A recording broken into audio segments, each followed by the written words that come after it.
Wicked Witches. I am about to start the full moon, the Leo full moon ceremony, and I thought I would do a reading for you before I begin.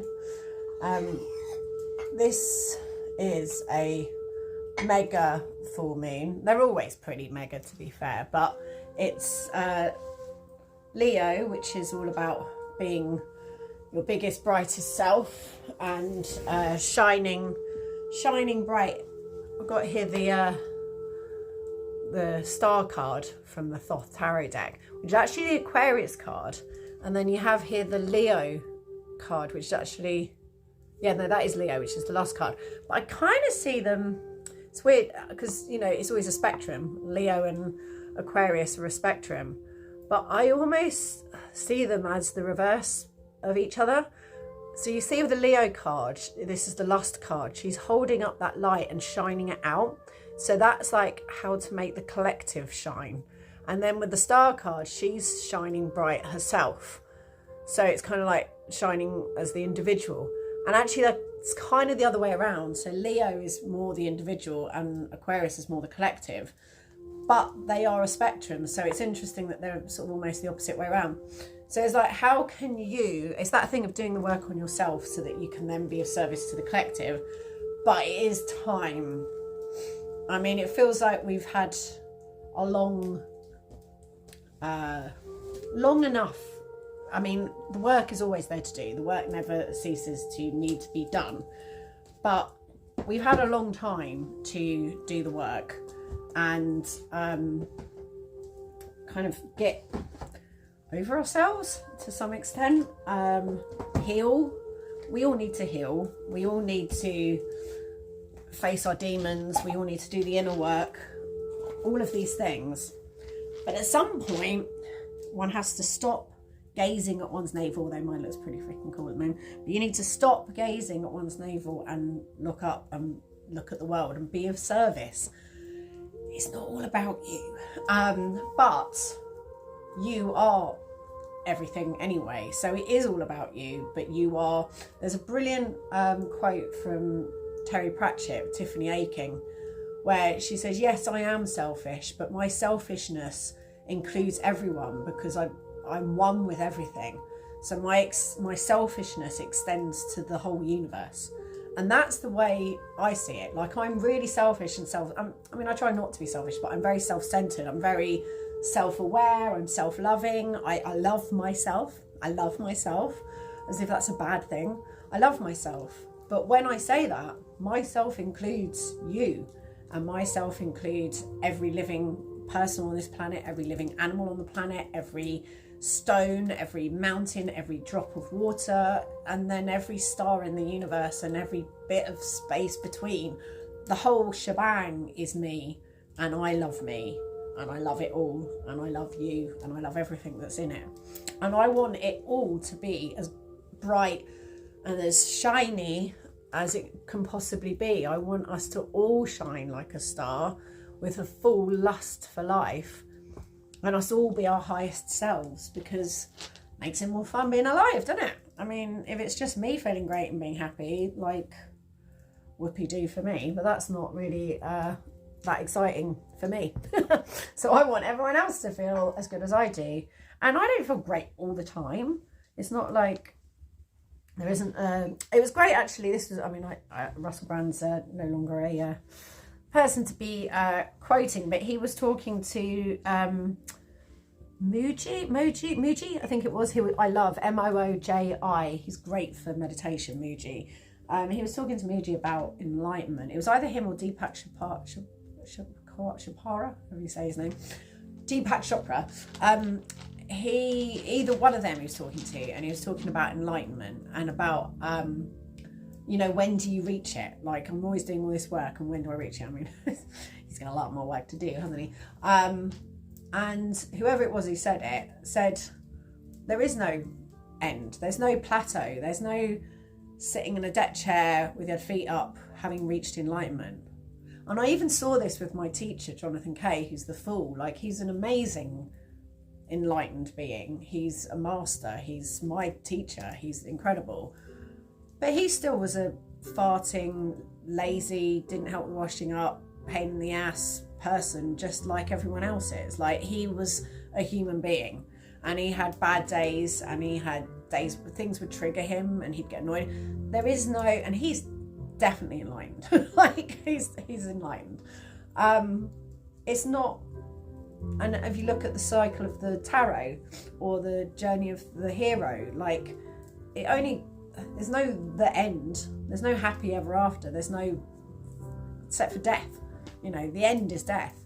And it just depends on where you get caught on the journey as to what your story, you know, how your story ends. You could be caught on a bad day.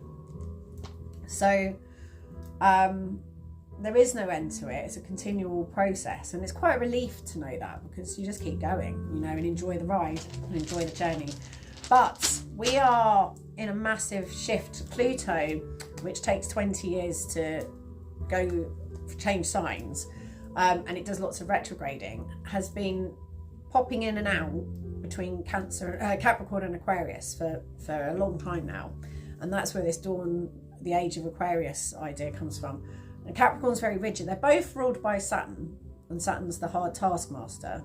So it is about structures and traditions, but Capricorn's more like the keeper of the traditions, whereas Aquarius is the innovator and the entrepreneur, and things like AI and aliens and the internet and all that kind of stuff is all very Aquarius. And we're going into that era now, and it's just coming back. It's just going into Aquarius now, and it's only going to be there temporarily, and then it's going to go back into Capricorn, and then that'll be the last retrograde into Capricorn before it then becomes Aquarius for the next 20 years. And the last time Pluto was in Aquarius was like 240 odd years ago, and it was the French Industrial and American Revolutions. It's the planet of revolution. It's the planet of revolution, but it's the sign of revolution. So we can expect probably some massive revolutionary things to happen in the next 20 years. So how are you going to be with that? How are you going to cope with that? And Alan Moore once said that we are turning from water to steam. So we had the ice age, and then we turned to water and moved around the globe, and now we're turning to steam, and it's a massive paradigm shift. And I feel like that's what this thing is that's going on. We're changing to steam. How are we going to cope with that? How are you going to cope with that? Wow, that fire is roaring now. It's taken me ages to get that going, so I'm very excited about that. So, with all that in mind, how are you going to get your shit together, be ready to be of service, be ready to shine bright and support everyone else with shining bright as we all turn to steam, as the whole world changes beyond recognition and we move into this new dawn of Aquarius. I'm going to use this Leo full moon energy to set our intentions. So what we got going on here? Well, perfect. The wheel of fortune is all about turning, things moving on, changing, turning of the seasons. So, you know, this too shall pass. It's time for it to move on. Okay, so physical abundance. So having abundance, and this is something I think is really important. How do we move from this place of capitalism and scarcity and profit into a place where we all just have everything we need? Because we do. And it's all there, it's all here, we have it. How can we move into a place of abundance and out of this place of scarcity? Anything's possible. And this is in air, which is the kind of Aquarius. It's that communication, that ideas. Anything is possible. Literally anything is possible. So, and I feel like the way for that to happen is for us to invite back in the inner world. We've done everything we can. We're just using the thinking and the outer world aspect. And it's time to invite the inner world in. And if we do, anything's possible. And that's when it's all going to get really exciting. Okay, so emotionally, this is ice, which is interesting because that's kind of what I was saying with the steam. It's the opposite end of the spectrum. But that's about surrendering. So in terms of our willpower and our drive, we need to surrender to the process, surrender to what's going on. Don't fight it, don't fight it. Let your willpower just kind of go with the flow. Turn to steam. Bloody hell, this is great. And yeah, this is transformation. So this is in the spiritual world. So this is the seed, the sperm, popping the egg. And I feel like the egg's the outer world. It's time for that sperm, that magic, the spirit, the imagination, the inner world to pop the egg and blow this outer world power structures and beliefs and all the stuff that we've been living with for the last couple hundred years out of the water, and give us something new to get our teeth into. So, pull some cards.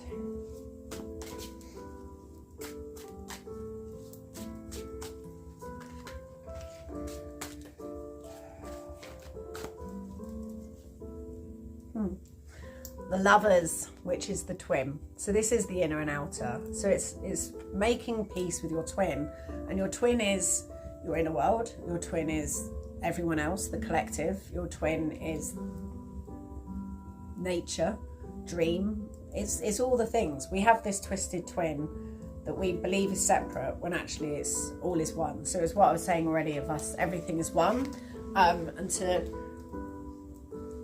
make love to it. You know, join back up with it. Let it all be with you again. The Tower. So this is the revolution. It's all going to burn. It's going to fall to the ground.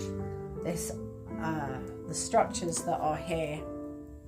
And it's going to bring luxury. So this is the abundance again. It's brilliant. We let that inner world in. We pierce this outer world.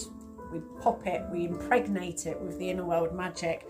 And it's going to burn the structures to the ground, but it's going to give us luxury. It's going to give us everything we need and everything we want. We can do this, guys. Okay. It's important. It's important stuff. Right. A little nudge from the goddess. And it's a continual process, you know. We're working towards it, but I'm all up for this. The game, the story, the ride. Yes, it's easy to feel depressed. It really helps not watching the news. I've unplugged from social media. I go on it to advertise things, like to let you know what I'm doing. I've got it off my phone. That's the trick. Basically, I don't have Instagram or Facebook on my phone, which means that I only look at it when I go online, or if I need to post something, then I download it. It takes 2 minutes to download, but it stops me from just opening it and scrolling. So I haven't got a clue what's going on in the news anymore, and that feels great. So I recommend that, and I recommend just fully making love to yourself. Everything you do in a sacred, magical way. Just make your life sacred and be as wacky as you bloody well want. Emergence. Be the butterfly that you are. Emerge from that chrysalis and shine bright. Yes.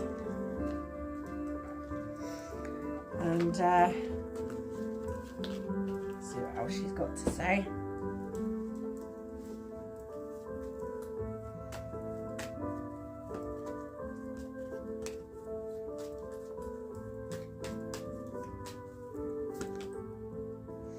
And yeah, just remember to make everything divine.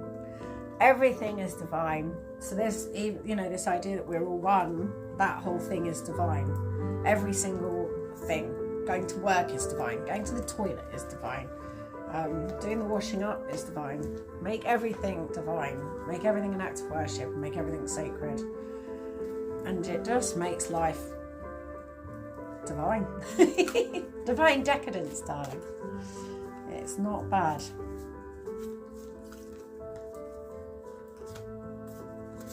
And then we'll look for the deities that's speaking to us for this. Breaking habits. What's her name? Oh my gosh. Akilandi Ashwari. Okay, so this lovely Indian goddess. I'll read up what it says about her because I don't know her. Breaking habits.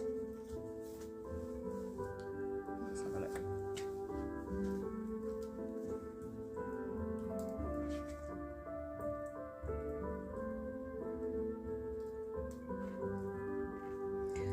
Akhiladeshvari. Akhiladeshvari is one of the various forms of the Hindu goddess Adi Pashakti, and is known as the Never Not Broken Goddess. Oh yeah, she's brilliant. I love her. She is often depicted broken into shards, as if one had dropped a sheet of glass. However, these breaks do not hinder her nor bring about sorrow. Instead, they are the essence of her power. Akaladeshvari uses this power to help her followers remove themselves from toxic situations and unhealthy routines. When broken down into its constituent parts, akin to the goddess herself, her name can be translated as Supreme Goddess who rules the universe. Akalandeshvari hears your struggle and asks that you break the habits that bind you. The Never Not Broken Goddess embodies the essential need for change, reminding you that just because you're broken does not mean that you are not powerful. It is said that every question possesses a power that does not lie within the answer, and it is within this perpetual state of whole and broken that we are able to honour the paradox that lives within us. Meditate upon the toxic relationship you might be part of, the job that takes advantage of your cat-kind nature, or family dynamic that does not benefit you.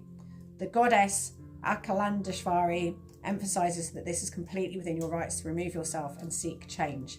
Now, I'd say overall the collective is one of them. This collective is something that I wish to remove myself from. The outer world one, the outer world version of reality that we've been sold, is one that I do want to remove myself from. And I tell you what has significantly helped is giving up wheat and dairy and sugar. I feel amazing. It just feels like it's things like that, breaking habits, like have a really cold shower, quit the job, those sort of things. But if those aren't necessary right now and things are good, then something that really helps is giving up wheat, dairy and sugar, eating differently, trying to eat with a calorie deficit, like so not eating till you're full, but finishing before you're full. That's also really good. Yes, swimming in cold water or cold showers, anything that breaks the norm and it breaks the matrix. And the more we can do that, the better. We need to just crack this thing open, because it's a bind, it's a trap, and it's a spell, and we have been all put under this spell for a really long period of time. So to break the spell, you gotta do some work. It's also about surrendering. The surrendering is kind of more the inner, but in terms of like ways of breaking the binds and breaking these habits is to do things that put you out of your usual sort of comfort zones. So hopefully that's of some use. I think this is really interesting. I fully get this as a reading, and I'm really up for manifesting tonight. So I'm doing candle magic. I'm going to make a sigil. I've got a video on how to make sigils if you wanted to look at it in my YouTube channel. And I'm going to carve the sigil into a candle. I've got a little candle here. You could use a tea light, but these little spell candles, I'm using an orange one because it's the Leo moon. And I'll carve the sigil into it, rub it with an oil, which will be rose oil, because this year is all about rose, because I'm becoming a rose this year and I marry my absolute true love and become Jolie Rose, which I'm rather excited about. And let it burn all the way down, and that will be a prayer. So considering what we're creating for the collective, considering what you're creating for yourself, shining bright as a star, but also supporting everyone else to shine. How are you going to do it? Think about that this evening. What possibility are you going to create? The possibility I create for myself and my life is the possibility of a passionate, compassionate and extraordinary life. And that is who I am. And I have been living that possibility for about 20 years now. And I'd say I've done a pretty good job of it. So create your life as a possibility. Feel into what your perfect life would be like and what a perfect world would be like, and then create that as a possibility, and then draw that as a sigil, draw it onto a candle, burn it down. So mote it be. So have a lovely evening, my darlings, and I'll see you again soon. The possibility I create for myself and my life is the possibility of a passionate, compassionate and extraordinary world. And that is who I am.